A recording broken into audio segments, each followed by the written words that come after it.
How often do we take time out of our busy lives to truly listen to someone else? On Ordinary Lives, I get curious about what people have lingering on their hearts. The conversations here show that our seemingly ordinary lives are exceptional and exquisite, and that there is magic to be found in the mundane. I'm grateful you're here to linger with me. Welcome back to Ordinary Lives. It's so good to have you all here. As always, welcome to 2026. I am so excited to kick off this episode today because I'm here with my father, who is one of my favorite people in the world. And I'm sitting here in my childhood home, which currently has 3 generations living in it, as you can tell from the beautiful pictures on the wall if you're watching this on YouTube. And yeah, it's just such a delight to kick off this new year with this conversation. So, Dad, why don't you tell everyone who's listening a little bit about yourself? Hi, everyone. I'm Jim Zanosky. As Courtney mentioned, I'm her father. Courtney is my youngest daughter. I have an older daughter as well. My lovely wife, Beth, and 2 grandchildren who live here with Jackie and her husband and dog. And it's been a bit of a challenge, but it's also been very fun. It's, has its ups and downs. The grandchildren are 3 and 2, so you can imagine sometimes that it can be a little hectic and chaotic.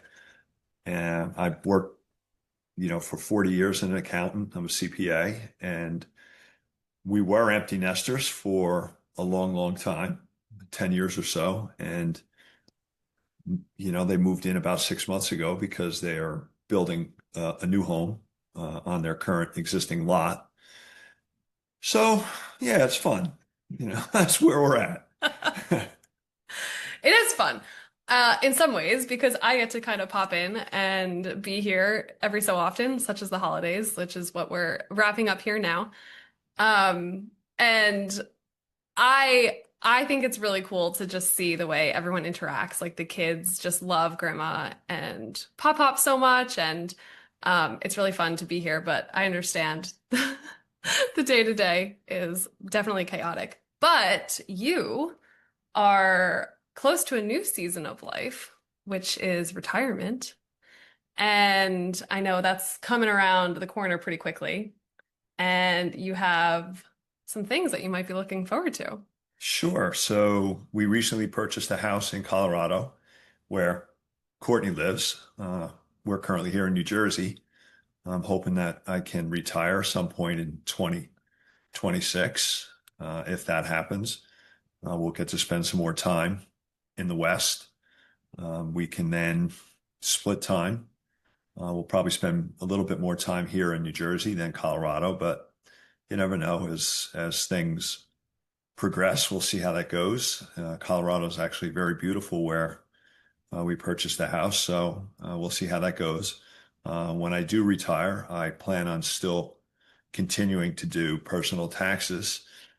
So I'll have to be in New Jersey for at least, President's Day through April 15th every year. Other than that, who knows what's going to happen? We're going to try and figure it out as we go along. And I'm very excited about them coming to Colorado. I feel like I've been trying to slowly get my family come west for a while. So it's very fun for me. They're going to be right across the street, which is going to be awesome. Um, but I know like you have spent 40 years, doing CPA stuff, and you were the CFO of a company, and retirement is like a whole new chapter. And I'm curious to know like what are you looking forward to with having like so much, you're gonna have so much empty space in your life. That's kind of going to feel our way through. My wife and I are going to hopefully find something that we can enjoy to do together. Hopefully give back maybe to the community a bit. We've talked about doing, some sort of charitable endeavor, some Meals on Wheels or soup kitchen or, who knows. And then, we'll keep busy, hopefully travel a lot, hang around with the grandkids. They'll get a little, as they get a little older, they'll probably start doing sports. So that'll take up some time, during the seasons. Um, you know, go sit next to their pool when they build it in their new house. I don't know, impose on them. I don't know, you know. Um, and then, hang around in Colorado, and there's a lot to do out there. Hike, fish. I'm going to take up cooking, although nobody believes that. So It's we'll true. see how that goes. They think my idea of cooking is reservations. So uh, they wouldn't be wrong about that, truth be told. I probably wouldn't eat if I had left to my own devices, I probably wouldn't eat all that consistently. So cup of coffee in the morning and whatever at night, we'd be good to go. So Yeah, but all this blank space in your life, you're gonna have time for new hobbies. that's it. In the past, I've had collected sports cards and sports autographs. Have not really done any of that for about 10 years now. So, you know, I'd like to maybe get back into that a little bit. I don't think my wife feels great about that. So we'll see how that goes. Maybe watch a little more baseball. So less trash TV. I don't know. I unfortunately have gotten him into trash TV. We love watching 90 Day, Below Deck, all those great TV shows. If you think your life is bad, watch one of those shows and you'll think you're doing pretty darn good. Pretty darn good. Um, yeah, we it's always fun to catch up on like the new seasons and stuff whenever we do get together.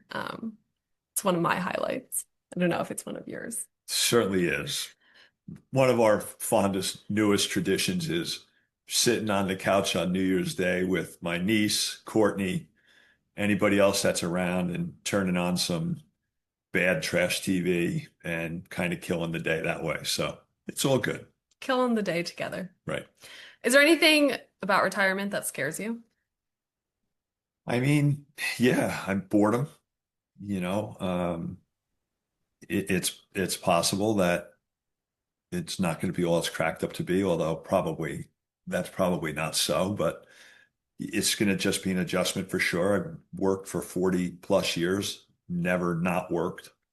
Um, so I imagine the first Monday you'll be like, oh, don't have to go to work today. Hmm, what am I going to do? So there's going to be an adjustment period for sure. And then I'll hand you a cookbook. Yeah, there we go. And maybe I'll sign up for Duolingo and learn Chinese or something. I don't know. There you I go. don't know. I love that. Japanese. All right, so if you could go back and give your 30-year-old 30-ish, whatever kind of like decade year you want to choose, and give that Jim some advice, what would it be? So when I was 30, um, we were just beginning to have children. My first child was born, I was 31. So um, I think that I would try to maybe slow down and Mhm. enjoy those years more. Those early years can be very hectic. It's more about survival than um, enjoying. And then, you have to go to work and you have to go food shopping and you have to do this and you have to do that and go to the doctor and schedule things and stuff. So I would say to slow down, to try and enjoy those type of things and, just live in the moment instead of trying to get out of the moment. Hmm. I think that people just rush everything along. If you can slow it down and enjoy it, which can be hard when you have the pressures of, life, job, putting food on the table. But if you can see through that, you can enjoy it more. Yeah, I think that's been one of the things that, well, even just, I mean, ordinary lives and through Lingerings, my Substack, I always am trying to write about like finding the magic in the mundane, as I like to call it. And just being like stopping to notice the moments of awe that come up throughout your life. And I think it's so hard because like society is always telling you to reach the next goal or do the next thing, or you finish like one thing and then you're automatically like propelled into the next. And there's never these like opportunities to really just slow down. And I can't even imagine. I mean, I don't have children, but I can't even imagine just seeing like my niece and nephew, how much harder it is to like find that time to just enjoy the moment that you're in. And but I think that's what life is though, isn't it? It is. I mean, as I've gotten older and now, I mean, we really enjoy having the grandchildren. Um, we enjoy spending time with you and Adam and Eric and Jackie and those things. Although there are times when we wouldn't mind being on our own, maybe get a little relaxation every now and again. But I mean, yeah, it's different. We don't have the pressures that we had all those years ago, and we can enjoy it. Still have go to work, of course, but even that, the pressure on that's a little different these days. So, Yeah. um, you know, Well, since you have been taking more time to appreciate life and slowing down moments and the things around you, is there anything specific that's been like bringing you joy or delighting you recently? well, I think we talked about that a little bit. That the grandkids and just being able to spend time with everybody. I mean, the holidays are obviously a great time for that. We were fortunate this year that we went out to Grand Junction for an extended stay at Thanksgiving, and now everybody is literally been in our house for the holidays. So we get to spend a lot of quality time with everyone. And at the end of all that quality time, we still like each other, so that's a good thing. And you know, Yeah. yeah. I think that 2026 and just in general, I feel like we're all kind of having this, well, and you might not have experienced this as much as like people that are my age or the generations who grew up with social media.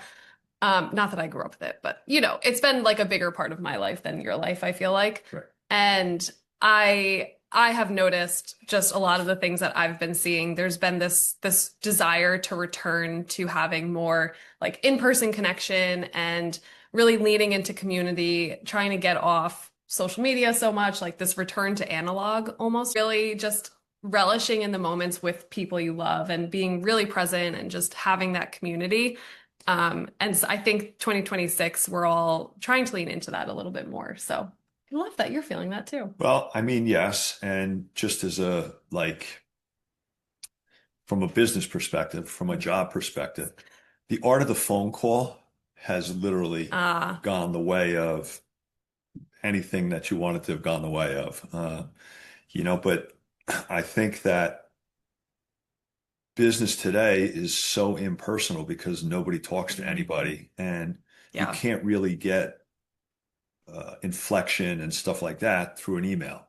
I mean, yeah, you could Donald Trump it and all cap it, but other than that, it's really difficult to get that feeling behind an email. Hmm. That's interesting actually, because I feel like, I mean, when I started working, most people were just email. There weren't really phone calls. So are there any other like trends that you've noticed in business over the years that like that move away from that personal one-on-one connection? I mean, that's the biggest thing because, well, and prior to the pandemic, I do some purchasing as well for my company, and you would have salespeople would come in and they would, talk to you, and you got to know them, they got to know you, they knew what you wanted to buy, you could talk about new products. We don't see salespeople anymore. Everything is just an email, whether it's, direct marketing or whatever. Um, I guess those dinosaurs are just going to be extinct soon too. So, uh, No, but I guess email it is. I think though that's like people are wanting that again. I don't know if it'll come back in business necessarily, in like traditional business, where it's like the super, um, just kind of like cold transactions. But I definitely think people are feeling that in small ways. Well, yeah, there's no, people want to be social, but an email isn't social. I mean, No. I know you can FaceTime and do that, but people don't really do that in business. And there's Zoom meetings, of course, but again, you can mute it and whatever Yeah. and put your screen off and kick your feet up on the desk and take a nap while the meeting is going on, as long as your screen is on. I mean, that doesn't mean you're engaged Yeah. when your screen is on necessarily. Do you think that the move away from having like personal connections in business is also related to the fast-pacedness of our world today? Because like it takes time to have a phone call with somebody and like talk about baseball for 20 minutes before you get to the actual sales or whatever it is. So do you think that the two kind of like have fed off of each I other? mean, for sure they have. It definitely, it's all about what have you done for me lately, et cetera, et cetera. Now, back to sports. I mean, sports has always been like that, but business takes time to develop relationships, and for public companies, they're always worried about the next quarter. So the minute one quarter ends, they're worried about the next quarter, and when we have an election, the day after election day, they're worried about the next election, and so it just never ever ends, and Yeah. it's just a constant loop of the news cycle, if you will, lasts for 15 minutes, it seems like, and it's on to the next thing. Yeah. So Yeah. it's definitely much more impersonal than it was 20 years ago, Yeah. even in the year 2000. Yeah. Yeah, it's interesting. I actually never thought about how the two kind of went hand in hand with each other, but I think that makes a lot of sense. Absolutely. So, what lesson do you think life is trying to teach you these days? Patience. Ah, the good old P word. Patience, patience, patience. Now, I know if you ask my family, they tell you I'm the most patient guy in the world, but they'd be straight up not telling you the truth. Um, so it's definitely a lesson in patience. I don't have much space. Um, it took us 30 minutes to figure out where we could sit to do this so we could have 30 minutes of quiet because there's just people everywhere. We So literally had to kick people out of the house to do this. we did. We said, look, you got to go somewhere for 30 minutes so that we can sit down for a little bit and do this. So patience is a thing. I mean, I'm trying to help as much as I can and do whatever. But I think patience is, which I've gotten better at.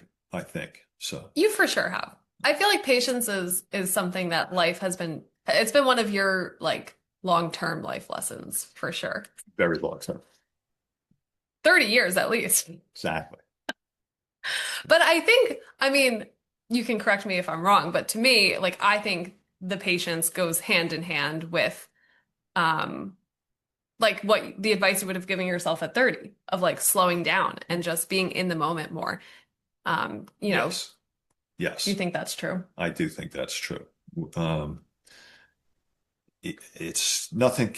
I always want everything to be perfect, and it just isn't always perfect, unfortunately, or perfect in my eyes, anyhow. So, you know, it's if you can accept things aren't always perfect and always going your way, you'd be better off in the long run. It's true. Got to get out of that perfectionism mindset. It'll get you. Yep. Okay, well, I also would really love to know if, um, so obviously you've worked for 40 years and you're about to retire. You've lived such a full and wonderful life.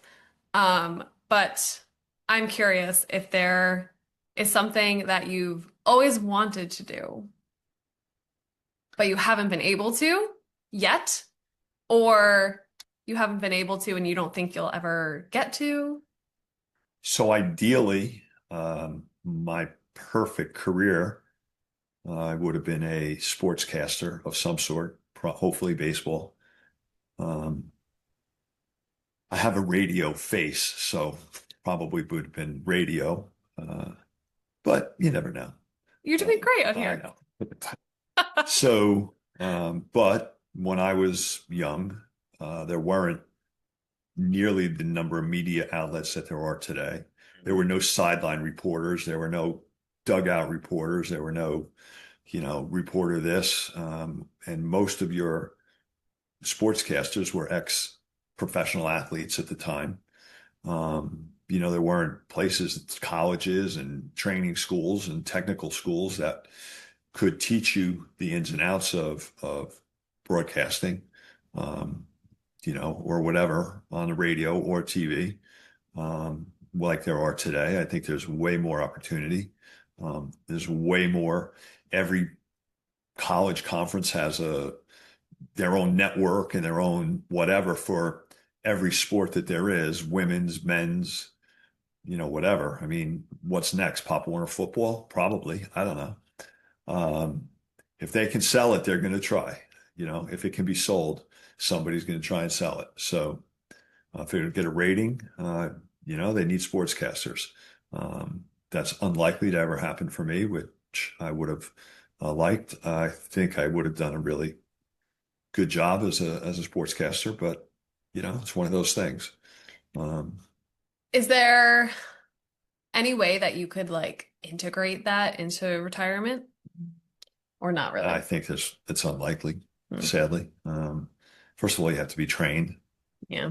you know, how to use whatever systems and, how producers and directors and all this stuff works. And, Yeah. it's unlikely, Yeah. sadly. Well, you can integrate your love of sports into retirement. And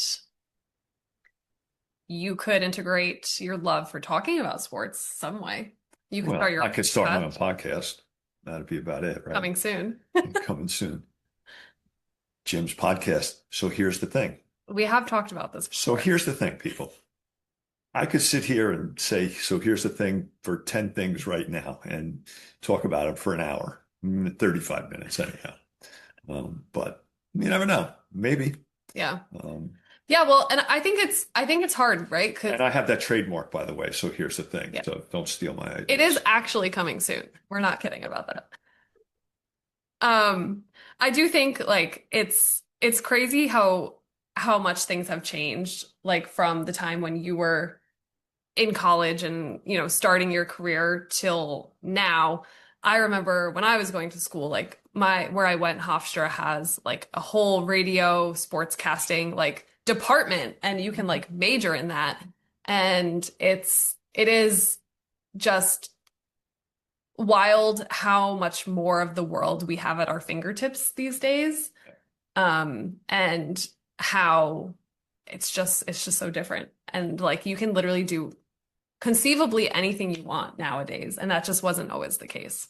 When I was a kid, all those many years ago, there were 6 TV stations in New York City. The Crazy. biggest city in the country had 6 TV stations. Okay.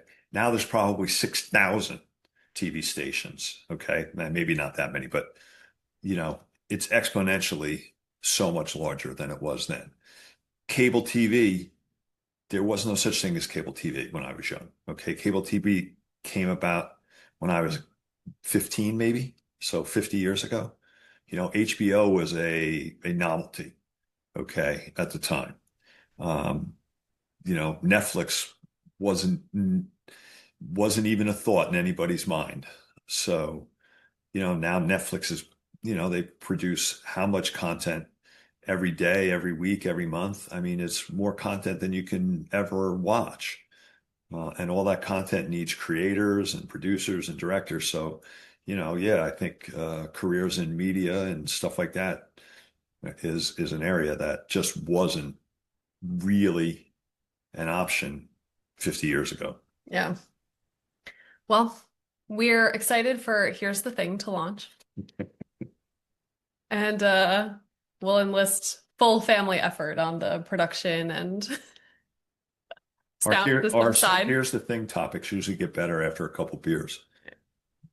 Couple two, three usually helps. All right. Well, one other thing that I would love to ask. So I grew up um with thankfully two wonderful parents who were um always just like really great role models and I'm very fortunate to say that. I always felt like very safe and I feel like I was modeled uh what it means to really like take care of yourself and what it means to live a life where you're very consciously you know do having healthy habits and whatnot. And I'm curious how to know from you like how habits have been a part of your life and if there are any habits that you think have really just like helped you stay grounded in yourself over the years. I mean, we've always exercised in some form 6 days a week. We don't normally do anything other than maybe go for a walk on Sunday, but most other days of the week we try and either run, we have a stationary bike, a rower, treadmill, the outdoors, weights, um, you know, weight bands, resistant bands. I mean, we have a lot of stuff, and fortunately, most of it gets used pretty regularly. And I think that it keeps us young. It keeps us, physically fit. We're fortunate that, other than an artificial hip, our health is very good, and the artificial hip is fantastic. So, um, it's been a lifelong thing. I was, younger. I played basketball, baseball, whatever. Um, and then that kind of continued on, and my wife walks and does her stuff and does some weights, and she got a weight vest and her bone density went up, and she's all happy about that and everything. So as we get older, hopefully, we want to see the grandchildren get older, and see our children get older and such. So yeah, it's important to do those type of things. And the younger you start doing them, the easier it is. Um, and if you do them, you just make it a part of your daily routine. You can, once you get out of the routine, it's not easy to get back into the routine. So it's just easier to stay in the routine if you can. Yeah. And I think that over the long term, it's a really good thing to do. Do you think that by having that as something that's like such an integral part of your life, um, has made it possible for you to like be more present during your day? Because I feel like sometimes when you don't have any structure to your day, you just kind of like, what am I doing today? I mean, so for me, for us, I think, my wife included, the first thing we do in the morning is think about exercise. Okay, so for our day to really go well, it has to start with exercise in the morning. If we You don't won't do it if you exercise, don't do it. yeah, if you don't exercise first thing, first of all, you don't do it, and you just feel a little bit out of sorts. I just feel like, and you think about it, like, Mm. and some mornings you wake up, you're like, I really don't want to get up, but you do get up usually. Um, and you do it, because if you don't, there's this, I don't want to say guilt, but there's this, lingering feeling that, I just didn't do that today, and really should have done that, Yeah. even after all these years. So yes, Yeah, and I think that's so important for people to hear. Like, no matter what that is for you, it doesn't have to be exercise. It can be journaling every morning. It can be getting the sun on your face. Like the thing that makes you feel the most like yourself and starting your day off on the right foot where you just feel so like energized and excited to get out of bed, I think having that thing is such a good way to like start your day off and just really ground you in like this is a new day. I'm doing this for myself and we're gonna crush it. That's it. You know, Courtney's right. It doesn't necessarily have to be exercise. For me, it's exercise. I Right. mean, whether you exercise at 6 a.m. or 10 p.m., you should for your health. But there are definitely other things that make people feel good about themselves. Yeah. Yeah, and it's again, it's like finding like if you have a terrible day at work, you can always fall back on like that moment of, oh man, at least I had like a really good workout this morning. Yep. Or whatever it is. It's like having that one thing that you can fall back on at the end of the day and just be like, oh, but that was good. That was magic. Yep. That's right. Yeah. All right, well, we're gonna go out with a bang here. Uh-oh. So I'm in trouble now. let me know. What is outside of family and career something that you are the most proud of? Well, oh, I can't say my children. Ugh, Trick question. that was a trick question. So I think for me, it would be sharing financial literacy Mm. and those type of things. I think that, especially younger people today, I don't think that financial literacy is taught in the schools. And the world is so fast paced, and it's so easy today to spend all your money and then some. Everybody tap your card, tap your card, tap your card. Nobody uses cash. When you had cash back in the day, when there was no more cash in your pocket, that was that. Today, It's a good point. it's just so easy to um, get in over your head. You don't have to pay the bill right away, and you just spend, spend, spend, spend, spend, and then you're like, oh boy, um, you know, don't know how I'm going to pay this. So budgeting and stuff like that are very important, and it's good if you save when you're young. When you're old, your money can work for you, so you don't have to work for your money. But that's a really concept that nobody really wants to hear about because, first of all, everybody wants instant gratification today. I feel like there's not, uh, nobody saves or prepares for something 6 months, 6 days, 6 hours from now. It's, oh my God, I got to have whatever. Oh, Amazon, boom. Oh, can be here in 3 hours. Oh, okay, good. Whew. Glad that happened. I mean, heaven forbid you might wait till tomorrow to get something or whatever. Or worse yet, drive to a store Oh, to go buy bananas. Oh my the God. Oh, horror. just call Amazon. They'll have it here for you. But those type of financial literacy things and investing and that type of stuff, to have, to make yourself be not independently wealthy, but at least to have a cushion and whatever to live. It's important to live within your means, or to live below your means is even better. If you live below your means when you're 25, you can live way above your means when you're 65. Right. Because you'll have, the money. The stock market goes up and down, but in the long term, the stock market goes up. And if you invest regularly and save regularly, one day you wake up and say, huh, I'm doing okay. So One day you wake up at your age and you say, huh, I can actually retire. how about What a that? blessing. Be okay too. So, And just to be clear, that's what you're proud of, right? Is that you were able, well, because you had that financial literacy, you've been able to get yourself into a place where you can I mean, retire and we worked hard. We mentioned I've always worked, but it was also always important to not spend everything that you make, to try and put some away.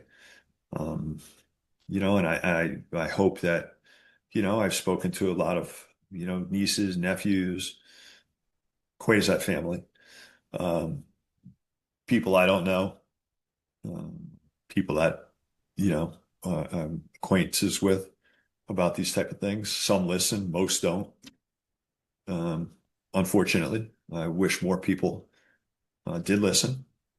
But yeah, um, if one person listens, I guess it's a good thing. So, Yes. uh, and I'm proud to say I think Courtney listened. So Well, she got the message. She got the memo. I have always been so grateful that I have had a father who was, a CFO, CPA, accountant, all the things, like really has a solid understanding of like how money works, how it can work for you, the stock market, things like that.